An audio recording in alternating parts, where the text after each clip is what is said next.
Along with her husband and another married couple, today's guest owns Australia's largest and most unconventional mountain bike store, with a turnover in excess of $10 million a year. And she's done it all from the comfort of her family home whilst offering exceptional customer service.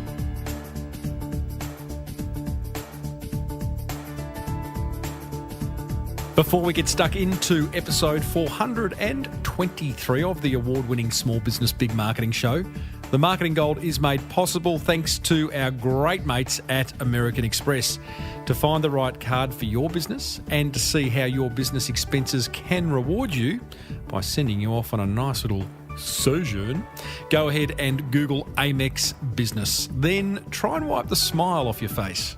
Well, I said, welcome to a small business marketing show, where successful small business owners share their souls to take your marketing straight to the lead. Now, here's your host, Mr. Timbo Reid. And welcome back to the Small Business Big Marketing Show. I'm your host, Timbo Reid. You, infinitely more importantly, are a motivated business owner, and you're ready to crank out some great marketing to build that beautiful business of yours into the empire it deserves to be.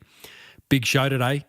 Geale, one of the owners of Mountain Bikes Direct, shares how she's built Australia's biggest online store for mountain bikes, and she's done it, I've got to tell you, in the most unconventional of ways. The way we do business has changed forever, according to Jen. A motivated listener shares an influencer marketing strategy that's working for them and wins a couple of prizes in the Monster Prize Draw. And this week's Jingle of the Week is for those of you with a hard-earned thirst.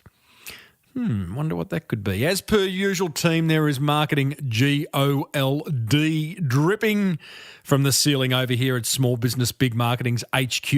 So let's get stuck right in.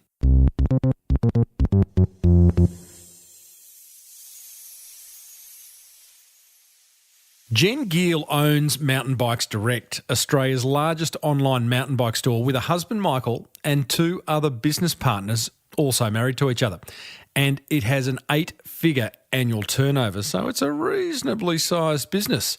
Jen was named by Internet Retailing magazine as one of Australia's top e-commerce superstars for 2018. And in 2017 was a Telstra Business Award winner, and also was included in Smart Company's Hot 30 Under 30 Awards. I don't know whether that means Jen's hot or whether like she's just really good at what she does, but you know what I mean, and I've got to not be inappropriate. If there was ever an unconventional business, then this is it. Mountain Bikes Direct has no phone number, yet offers exceptional customer service. Jen hasn't met all her staff, who work all from their homes and go mountain biking when they can and when they choose to. And the list of unconventional business approaches goes on. During our chat, we cover everything from how she built Mountain Bikes Direct to an 8-figure annual turnover with her partners, her secret to amazing customer service, how to work with your spouse, and of course, what marketing is really, really working for them. I started off by asking Jen to describe just how unconventional Mountain Bikes Direct really is. Yeah, awesome. It's a really great question, and one that is fun to address, because a lot of the stuff that we do, we've just started to take for granted and we don't think of as unconventional. So, for example, the one that always gets people is that we don't have an office. So we have a team of 14 people now, and everybody is working remotely. Everybody's working from home, and they're in locations all across Australia. We've got Southeast Queensland covered. We've got Sydney, Canberra, Melbourne, one guy in Mount Beauty in regional Victoria. We've even got one of our longest serving employees is in Colorado in the States. Am I right in saying that every single one of these employees is a mountain bike enthusiast, and they get to live and work, or get to live at home, of course. They work from home and they're close to mountain biking tracks? Yeah, and it's actually a really massive part of it. The guy I mentioned who's in Mount Beauty, he was from Canberra, and when he joined us, he was in Canberra, and he'd had a job there, and he worked for us for about 6 months, and then he said, I'm thinking of relocating. I want to move closer to the trails because, hey, with this job that I've got, I can live anywhere, so why not live near mountain bike trails? And I was stoked to hear that, to think that, he was so happy in his job to do that. But to also be able to actually enable that for people is, it's a pretty awesome feeling. What kind of freedom then do you give these 14 people who live all over Australia, if not the world? Can they go, I know the guy who owns Patagonia, that wonderful outdoor brand, he's written a book, and the title of that book is Let My People Go Surfing. And his view is like, hey, if the swell's up, go and surf. You'll be a better person. Yeah, definitely. So we, the majority of our team are focused on customer service. So what we try to say is, you're on for these particular hours. This is your roster. This is when we expect you on, but we don't need you at all outside of that time. I don't want to hear from you. Don't check your emails. Don't check your messages. I will not call you. Go ride, go spend time with your family, go enjoy life. We're very, very strict on not doing overtime because we want, 100% out of people when they're working, and we don't want to hear from them outside that. We want them to go and enjoy life. You are brutal like that. I mean, trying to get hold of you for this interview and a previous radio interview that we did first up, here am I get a little bit frustrated by that, but I'm in absolute awe. Can you just take me? I don't have the ability to completely switch off, and I know a lot of people listening don't. Take me further inside that mindset. Yeah, that has been very much a work in progress, and possibly hindered in the early stage by the fact that our business is run by two married couples. So, I am in business with my husband, and I've been in business with my husband for a very long time. And so in the early days of doing that, you find that you are thinking about and talking about business and work all of the time. You're at work, you're talking about work. It's over dinner, you're talking about work. You're supposed to be just relaxing or going for a ride together, and suddenly you're talking about work. And we did get to a stage where we went, no, we need really hard boundaries because we need to have something else in common that's not work. And particularly when we had kids as well, we wanted to make sure that we weren't constantly talking and thinking work when we were supposed to be spending time with them. So we basically just said we clock on for work and we clock off, and we really try not to talk about it outside of that. So both being committed to that approach, I think, has helped us to be really kind of vigilant about it. And then we've prioritized personally making sure that, we do get out for a ride. We can't be talking about and living and breathing mountain biking all the time, but not having a chance to actually get out ourselves. That's not where we want to be. So, I know deep down that if we worked 80 hours, maybe we would grow our business that little bit faster. Maybe we would be that little bit further ahead. But we've all made a conscious decision that that's not what we want, that it's not worth it. And Jen, just finish that. The decision to switch off and not check emails, not do anything around work, was there anxiety around that when you first did it? But I'm hoping, over the course of days, weeks, months, you realise that things, everything's still running. The world continues to spin. That's it. That when you step away from stuff, you realise that there's only a very small handful of things that really are mission critical. I don't know if you've tried to reach me on email, but if you had, 50% of the time you'll get my out of office. Yeah. And it doesn't mean that I'm on holidays or that I'm out of the office. Often I activate my out of office to tell people that I'm in meetings or that I've got lots happening at the moment and I am going to take a little bit of time to get back to them. And I love that too, because then I know that they know that I'm not going to respond in the next 5 minutes. And so I've got a little bit of breathing space to just tackle the stuff that's really genuinely important and not just be totally on the back foot all the time and responding to people when they need you to respond. So just little things like that have become part of how I work and how we work, and it's good for your mental health, definitely. No doubt. Funnily, you're going. Basically, what you're doing is you're walking to the beat of your own drum, and you are actually doing business like business used to be done. We was having this chat with one of my sons just the other day, where there's this kind of norm which has become acceptable that if you haven't got a return from a text or an email within 5, 10, 15 minutes, it's like, where are these people? What's going on? Why are they taking so long? Yes, absolutely. And, people are trying to live their lives. At the end of the day, we're in business for lots of different reasons, but part of it is to have some level of control over what you do, why you do, and why you do it and when you do it. I love it. And if constantly just being responsive like that and reacting to what people are pushing on you, you've lost that control. You let's keep talking about the unconventional nature of the business. 14 people working from home. I understand that you haven't met every single one of your staff members. Yeah. So actually, we're at the point where I haven't met the majority of our staff members. Isn't that weird? And yes. You've spoken to them all, right? Yes, I have. Well, actually, we have 3 new people starting this week. And aside from interviewing them, I haven't spoken with them yet.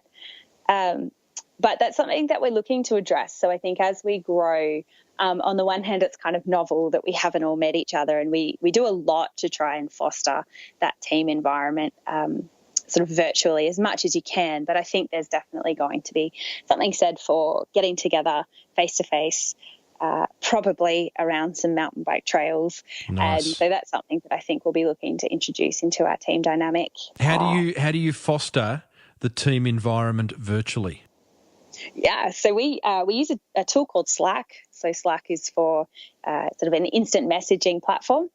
And what you can do in Slack is you invite everybody into that space, and you have different channels where you can discuss different topics, basically. So a channel is sort of a cluster of discussion around a topic. We use it for functional discussions. So we discuss certain issues that have come up, or if the team need to ask a specific technical question of each other and have a bit of a discussion, we have it there. But we also have a couple of channels that are dedicated to, I guess, the kind of water cooler banter that we don't otherwise have. And, we make sure that there is some discussion flowing there. So people are sharing funny pictures that they've seen or stories about their ride this morning, those kind of things. And, we make sure to allow a little bit of space, and we're not sort of cracking the whip saying, everybody get back to work. That camaraderie is quite important, particularly when we are all virtual. What's your staff retention rate? For the last couple of years, we have had nobody leave. Wow.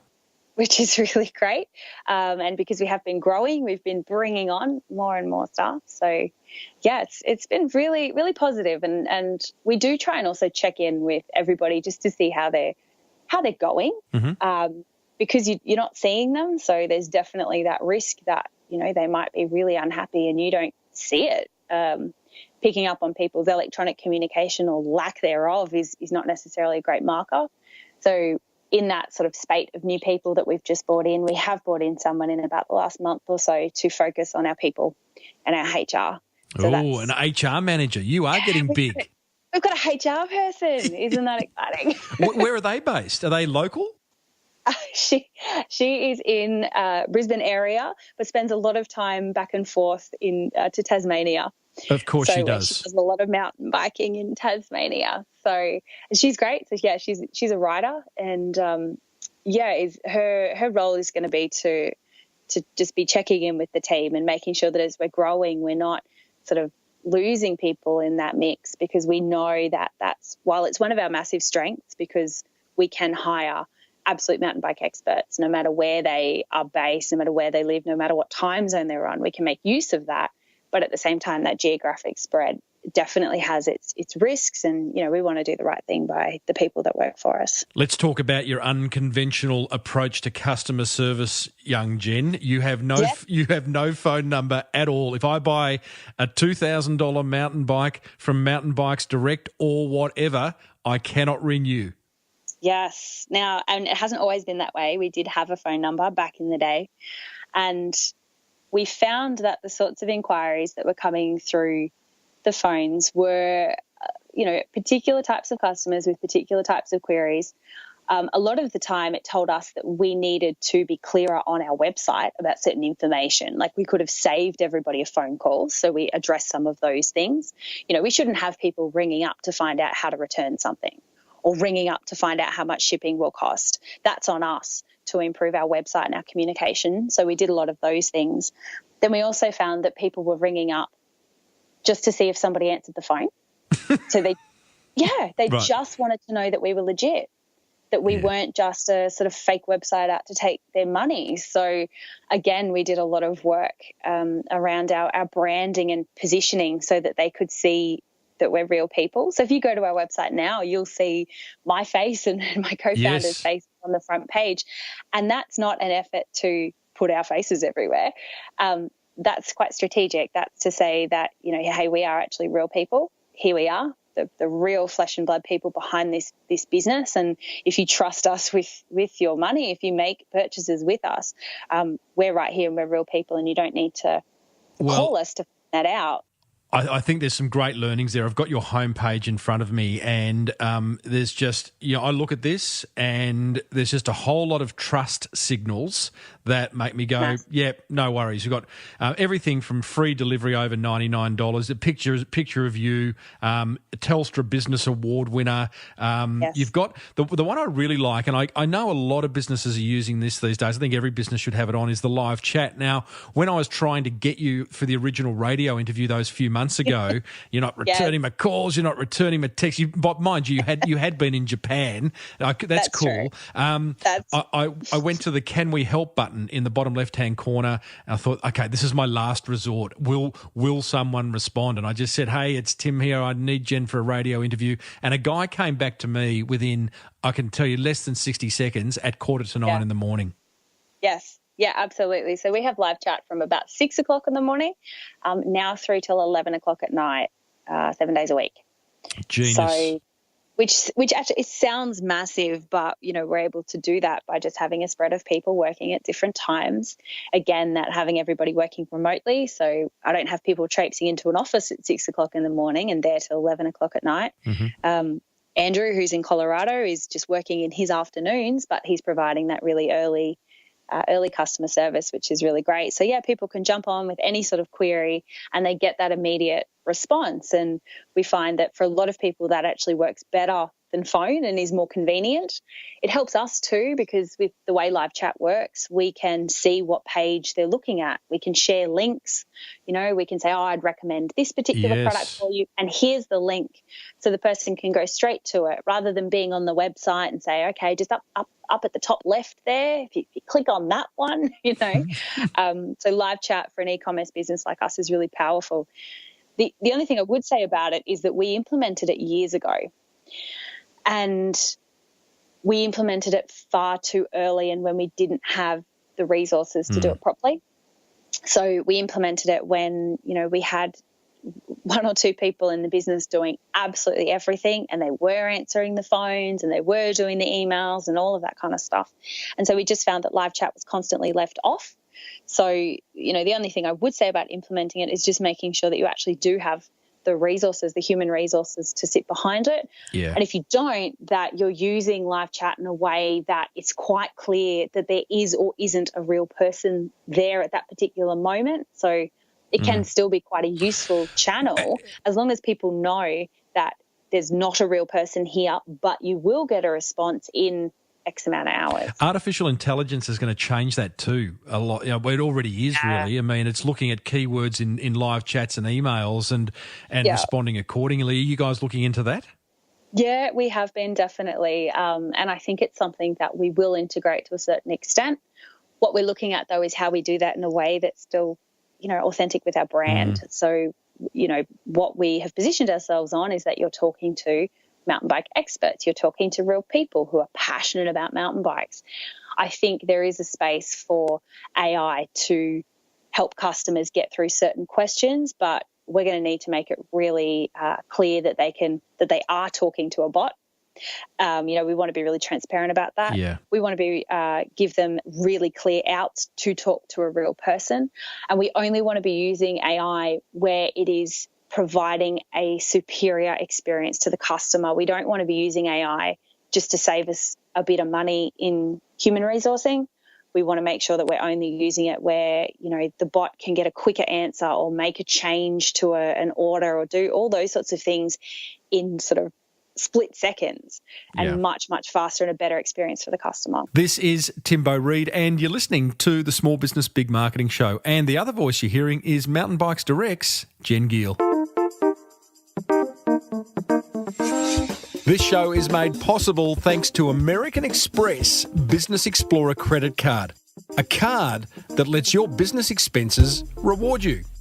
I asked Amex member Chris Gray, CEO of property buying business Your Empire, how he benefits from using his Amex. I use Amex for the whole of my business. Literally every single thing I pay in my business, even down to effectively my staff or my contractors and my rent at home, everything goes on the Amex card. Because with Amex, you get the most points for your dollar spent. And I convert those points into frequent flyer rewards points. I fly 10 or 15 times a year, only business and first class, including those beautiful A380 suites you get on Singapore Airlines where you get your own bedroom. And I fly for free. I don't pay for a single flight. But it's not all upside, or is it? So I've still got 1 million points because I spend so much money in my business. I've then got a pre-planned 10 trips for next year of where do I want to go. I need to find excuses to go to different countries. This is a massive first world problem, Chris. It is, but I'm willing to put up with it. So there's very few people that can force themselves through the pain barrier, but I'm willing to do it. I've trained myself. New American Express card members who apply and spend $3,000 in the first 3 months from the card approval date receive a bonus 100,000 membership rewards points. You got to love it when your business expenses reward you. Search Amex Business to find out how. New American Express card members only. Offer ends November 30, 2017. Terms and conditions apply. Ha! I always wanted to do that. One of the other trust signals you've got on your website, Jen, and I don't see it enough, Google reviews, and you've got it in the bottom right-hand corner, 4.9, 5 stars. I've clicked on it. You've got 1,371 reviews. What's your secret to encouraging people to go to the trouble? Yeah, well, that was actually an interesting one. As far as I'm aware, you really can't incentivize people to place a Google review. So the way that those reviews work is they're the ones that are post-purchase. So we have that set up on our website, and Google's got fairly strict kind of control over that. If you buy something, once you get to the order confirmation page after checkout, little pop-up comes up from Google and says, would you opt in to receive a review request once you've received your order? So it's a purely opt-in process. And obviously a lot of customers do opt in. Yeah. And then a couple of weeks after they order, they'll get an email from Google. It's not from us, asking them to rate their experience. So, I think it's just about providing review-worthy experience. Correct. The best marketing is a great product or service, as we continue to say. Let's get back to the unconventional nature of Mountain Bikes Direct, Jen. What else are you doing that's a bit wacko? Oh, gosh, I think they're probably the main things. The other thing that is perhaps peculiar to our industry is not having a physical presence at all. As far as I'm aware, we're the only cycling retailer of any sort in Australia that does not have a shop front at all. And you did have one. We did. So we started in physical retail. And when I say us, sort of us personally, we started in physical retail. My husband, Michael, and his business partner, his mate at the time, Tim, started a physical bike store when they were in high school, looking for parts themselves and then selling them to mates. And all of a sudden they realised they had an opportunity here. So they set up a physical bike store and ran that for quite a long time. And the transition into e-commerce was about seeing a different sort of space where we wanted to be involved. So we ran those two businesses. So they were different business names, but selling very similar product, but to a slightly different demographic. And we ran those in parallel for a couple of years. But, for a number of reasons, we decided to sell the physical store and just focus on being purely online. But yeah, for whatever reason, that's peculiar in the cycling industry and peculiar in a lot of industries to have no physical touch point with customers. From our point of view, it hasn't hurt us. And there's customers who, we're serving customers who don't have access to a local bike store. So if we had a physical location in Sydney, for example, that wouldn't help 98% of our customers. There is a little bit of a trend. There's a business down in Byron, Spell and the Gypsy Collective, which is a fashion, the one, fashion retailer. Now, they do $20 million a year online, but they have one retail outlet outlet flagship store in Byron Bay that people from all over the world sort of travel to because it's an experience. Yeah. Big idea for Mountain Bikes Direct. Would you consider down the track creating some kind of mountain bike showroom, museum, gallery, experience concept store? You would. I think there's opportunities to have physical contact with your customers. I think if we were to look at something like this, we would probably be reluctant to pick a specific location because in some way it'd be pretty arbitrary. I think, I've seen some brands, there are some cycling brands who've done it who do more kind of roadshow style. They get a really big truck and load it up with bikes and drive around the country and do demo days and that kind of thing. That sort of experience where you give customers the opportunity to interact with you and you give different customers the opportunity to interact with you in different locations, that probably resonates with me a little bit more. Also because of the types of products that we sell, we are predominantly a reseller. So we're not really trying to drive that hype around our designs or our particular products. It's more about a channel for people. So we'd have to focus on, I think for that to be viable for us, we'd probably need something where we are really trying to drive hype around us and what we've created. Jen, tell us about the turning point when Mountain Bikes Direct, you've looked Michael in the eye lovingly and said, hey, we're onto something here. Can you remember what happened? What lever did you pull? We went through a stage where that wasn't the conversations we were having. We went through a stage after about 18 months of running the business where we said, I swear this is a good idea. This is such a good idea, but I'm not seeing profit at the end of it. Something's gone awry here. Something is not matching my back of the napkin calculations. What's going wrong? And, we all sat down as a team and we got really brutal, I guess, on the business and what we were doing and in particular what we were spending money on. And we gave ourselves pretty strict ultimatum. We said that if we couldn't get the business breaking even every single month for 6 months, and then if 6 months after that we weren't meeting a certain a net profit over sales target, that we would wind up the business, that we would just liquidate the stock and we'd wind it up because we'd given it an absolute red hot go and it wasn't working. So at that point in time, we cut absolutely all expenditure. We did no paid advertising. We got rid of every software platform that we couldn't say was absolutely mission critical. We just got really, really tight. We stopped sort of experimenting with different lines of stock. We narrowed the stock we were carrying. We did lots of things. And as it turns out, within that first 6 months, we'd achieved our second target. We'd achieved our 12-month target. And we've been making a profit every month since. You just got smarter. You got more efficient. You got rid of the fat. That's it. We just, we weren't complacent, I guess, up until that point.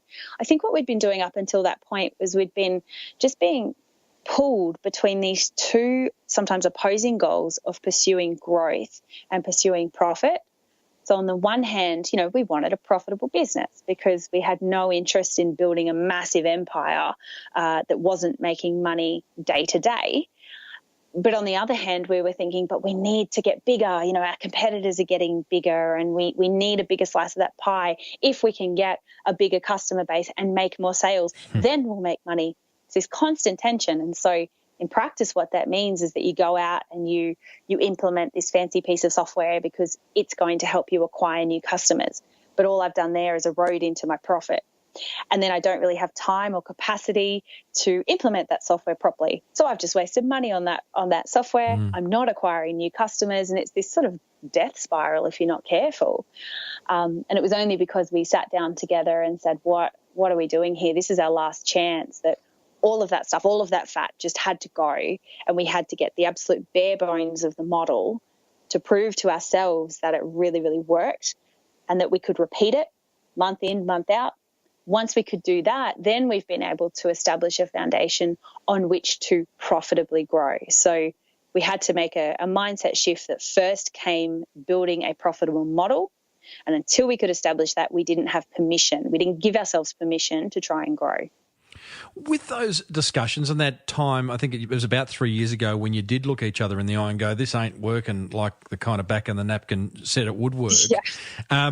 And there must be other times in the business where you just want to scream at your business partner or business partners. One of them's your husband. The other two, I'm guessing, are quite good friends who are also married. Yes. How do you manage that and retain a happy household?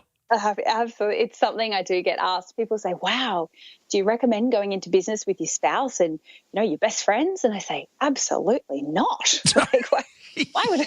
No, I can't in all good conscience recommend that, because our business relationships are amazing and they work. And as far as I know, nobody takes anything personally. How that works, I can't really tell you. I can't say why. I think there's just a lot of established trust there. One thing we do practically, though, is that we have a really clear sense of who is responsible for what. We are very straight talkers with each other. So if somebody has an idea and the rest of us think it's a bit rubbish, we'll say so. But at the end of the day, if that person is responsible for that part of the business, so, for example, if it's a marketing effort, that falls under my remit. And if I say, no, look, I'm really passionate about giving this a go, then the rest of the team, even if they think it's a terrible idea, will generally give me mandate to do it. If it succeeds, we all go, yeah, sweet, that's awesome. Didn't think it was going to succeed, but that's great. If it fails, we all go, yeah, okay, cool. Well, let's not do that again. Okay. And that's it. We've got a really sort of healthy relationship in that sense, where nobody holds anything over other people. We look at our mistakes. We say, yep, that was a screw up. Let's all move on. We don't have to talk about it, because we've all made monumental, costly screw up, but we don't talk about them. We don't think about them. We don't dwell on them, and that makes it very big. Do you want to just tell me one? What was one monumental error that you made? I think it's my screw-ups have been taking on contractors, and I can't be too specific, but taking on different providers and software systems and all that kind of stuff, where I think this is going to be great. And then sort of 6 months down the track, you go, that wasn't really great. And if you were to tally up how much you've spent on that, it would be shameful how much money has been spent on that. But nobody asks. Nobody says, how much did we spend on that? We all just go, all right, well, let's cancel that contract then. We're all very present and future focused, and that helps a lot. So I've put those failures out of my mind. I don't even think anymore. You are head of marketing at Mountain Bikes Direct. We've talked about great service, great product. You're ticking all those boxes. What is the most effective marketing beyond that you've done to attract new customers into the business? What's interesting, just drawing from our previous conversation, the one of the most effective mechanisms we've had to date for bringing in new customers is actually one of those harebrained ideas that most of the team went, I don't think that's going to work. I think that's a really terrible idea. But okay, it's not going to cost that much money. Let's give it a go. And that was actually, we ran a travel competition. So about this time last year, I realised that there was a big mountain bike event happening in Cairns later in the year, and I thought, well, why don't we run a giveaway and, buy a couple of tickets to the event, buy some flights and a bit of accommodation, and send some people up there, and we'll use that as something that we can promote on the website, but we can promote on other external channels to try and gather some new interest in the business. And that went absolutely gangbusters. How did you promote it? We promoted it obviously through social media, organic social media, some paid social media. We were also able to tap into actually some sort of PR sources. So we were able to go to some of the tourism bodies, those sorts of things, where usually we wouldn't have anything that we could say to, Tropical North Queensland Tourism, would you like to promote this? But we were able to do that, and able to put it out on different forums and mountain bike media publications. And because it was quite an exciting prize for mountain bikers, it got a lot of organic traffic where people would pick it up and share it. They'd tag mates in posts and that kind of thing. And we got a really whopping return from that. A return in obviously exposure, but return in what? Did you build your email list by what? 10%, Yeah, so 50%? that was our focus. I think we grew it by about 5%. We've always had a pretty solid list. Yes. But that was still a very substantial sort of in terms of absolute numbers. We had quite an increase. But what was more significant was when we kept tracking it. So when it comes to that sort of permission that we give each other to try stuff, the onus is on the person who's come up with this great idea or who's implementing it to measure it and to establish how well it works. We're very sort of focused on data like that. So we gathered all these new subscribers, but then I've tagged them up in our email system, and I can also see when those new subscribers make a purchase. So we've been able to report on that, and over time, I think it was within about 6 weeks of launching the competition had paid for itself in terms of purchases from new subscribers. Nice. So everything on top of that has been a bonus, and we've watched those people who came to us through that competition have kept purchasing more and more, and so the return just continues on into the future, and it's been really fantastic for us. It's the type of business that lends itself to massive amount of content creation. Do you do much?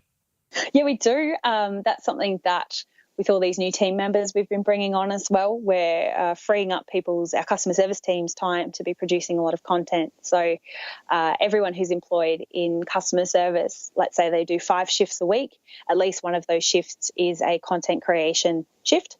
So for us, content is product description. So we have tens of thousands of products, and our aim is to write our own custom description for every one of those products.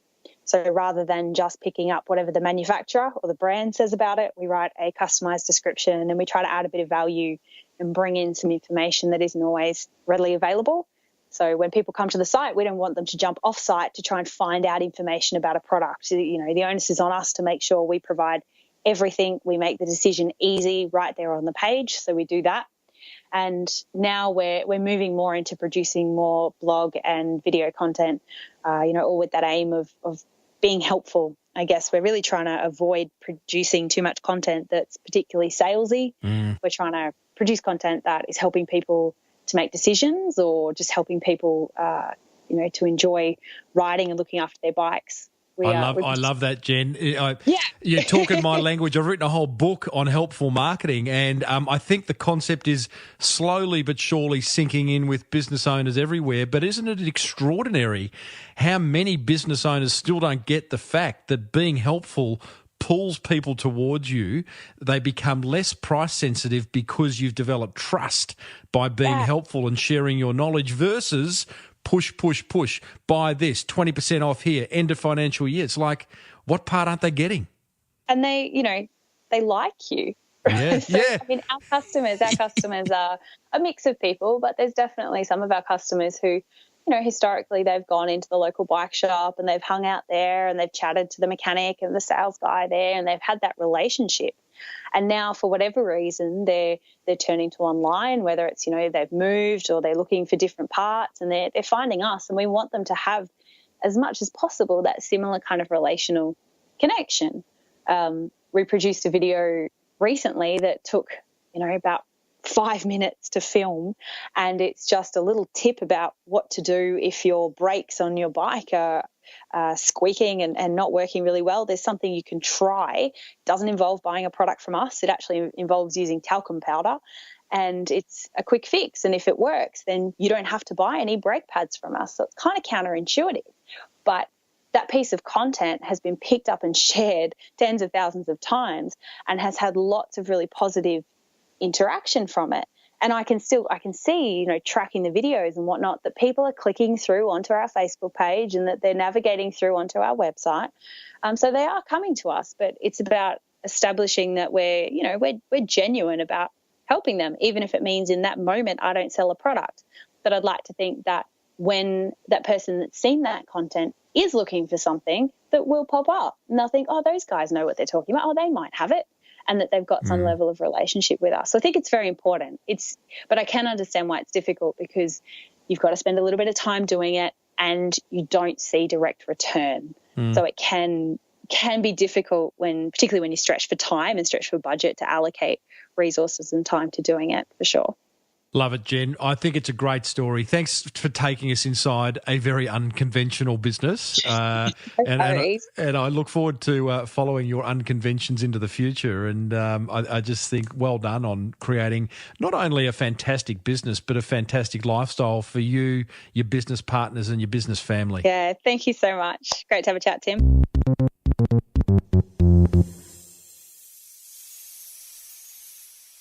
Well, there you go, team. Mountain Bikes Direct's Jen Geale. How's that for an unconventional business? Love it. Love it when people challenge things and succeed. Hey, be sure to hang around after my top 3 attention grabbers as another motivated business owner shares a marketing idea that's working for them. Plus, this week's advertising jingle of the week is for those of you with a hard-earned thirst. You can get it podcasting. You know what I mean? Do you know what it is yet? Now, right, let's get stuck into my top 3 attention grabbers from my chat with Mountain Bikes Direct's Jen Geale, thanks to our great partners at American Express. Attention grabber number 1. I love how Jen's challenging the way business gets done. No office, staff are all over the place, not in a good way, not a bad way. No phone number, yet it all seems to work. What can you challenge? What conventions can you challenge in your business for great improvement? Attention grabber number 2. I love how Jen shares the content creation around amongst her staff. That means she gets it done. Actually, instead of, just trying to do it all herself, spread the load. And specifically, I love how she has them rewrite the product descriptions and reviews instead of just going along with what the manufacturer provides, which is often dull and boring. It's a great idea. And, when you go into a bookshop and sometimes you see those little cards hanging off the shelf where the staff have handwritten reviews, similar to that, it personalises your business. Attention grabber number 3, I love how a key criteria for introducing new ideas and systems into the Mountain Bikes Direct business is to ask the question, will this lead to a superior customer experience? If it does, tick. If it doesn't, move on. That's what grabbed my attention. If you want to share what grabbed yours, it's a little bit quiet on the commenting part of the episode show notes recently, but you can go over to smallbusinessbigmarketing.com/423. Let me know what you think. Come on down. It's Timbo's Monster Prize Draw. Yes, indeedly doodly. It's time to give away some prizes and hear from a motivated listener that has actually heard an idea on this show and implemented. If you want to be part of that, then you just got to email me, tim@timreid.com.au. That's REID. Tell me an idea you've heard on the show and that you've implemented and what impact it's had on your business. If I read it out on air, you win a prize from a past guest or two, and you go into the draw for the end-of-year prize, which is a hot lap with racing car legend and past guest Steve Richards, valued at $2,500. That's in a racing Porsche. Okay, today's winner is... Oh, yes, I love that drum roll. Is Jasmine Pearson from jazzly.com.au, which is an online clothing store. And this is what Jasmine had to tell us. Say, Timbo, I recently started a full-time job in sales and marketing. Oh, so she's gone into the cubicle, hasn't escaped the cubicle after launching my online clothing boutique last year. I know it might sound backwards, but after graduating university and feeling the pressures of money, I have taken a step back from my business to grow and develop my skills in the real world. The real world, that's the unreal world. Small business is the real world, Jasmine.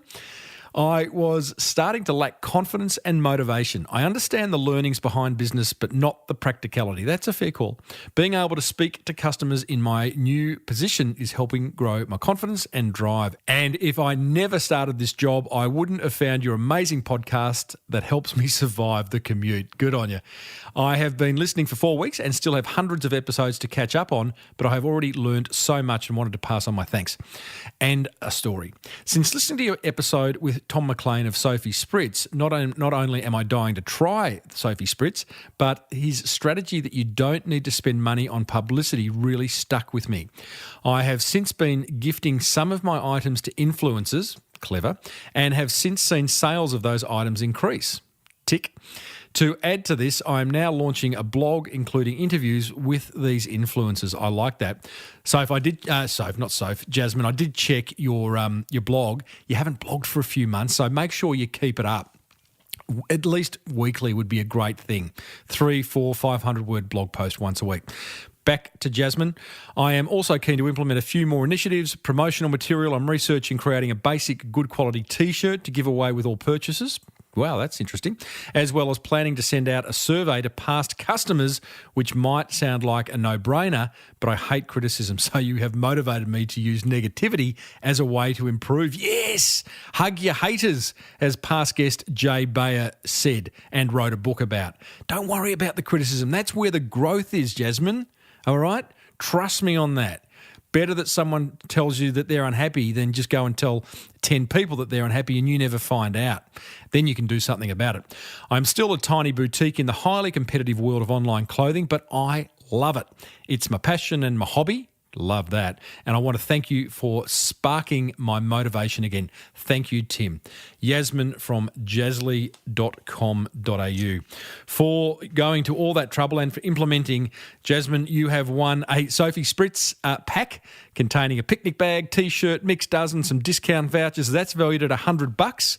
And you get a backlink on the Small Business Big Marketing website, which is priceless. If you want to enter the Small Business Big Marketing Monster prize draw, send me an email, tim@timreid.com.au. Tell me what's working for you.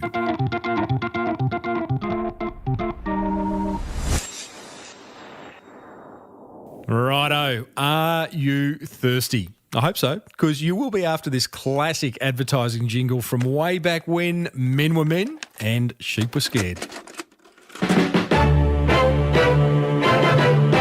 How does it happen? You're building a shed, or moving a bed, or blowing so hard you could burst. You sure got a thirst. A hard-earned thirst needs a big cold beer. And the best cold beer is Vic. Victoria Bitter. You know how it happens. You're climbing a pole, or digging a hole, or coming so close you seem cursed. You sure got a thirst. A hard-earned thirst needs a big cold beer. And the best cold beer is Vic, a long cold Vic. It can come at any time. You're mending a plow or lopping a bough. Matter of fact, I've got it now. A hard-earned thirst needs a big cold beer. And the best cold beer is Vic. Victoria Bitter. I love that ad. It's an absolute classic. Certainly if you grew up in Victoria, it's a classic, but I'm pretty sure they played it nationally. Why on earth they wouldn't still be running it is beyond me. You can watch that actual TV ad over at smallbusinessbigmarketing.com/423. Well, that almost wraps up another episode of your favourite award-winning marketing podcast. If you're new to this show, then you'll find my entire back catalogue of interviews over at smallbusinessbigmarketing.com, along with a transcription of most of the interviews, which you can print out and scribble all over. I'd love to hear from you. You can hit me up over at smallbusinessbigmarketing.com, sign up to my social media accounts, grab a copy of my book, The Boomerang Effect. Big thanks to American Express for exclusively sponsoring this episode. Do yourself a favour, search Amex Business now to find out how your business expenses can reward you, and you can go on a little holiday if you so choose, if you get enough points up, you know what I mean? If you love the Small Business Big Marketing Show, then let another business owner know about it by grabbing their phone and downloading it for them. Do that once a week for the next year. Love you forever. Until next week, I'm Timbo Reid. Thanks for tuning in. May your marketing be the best marketing. Bye for now.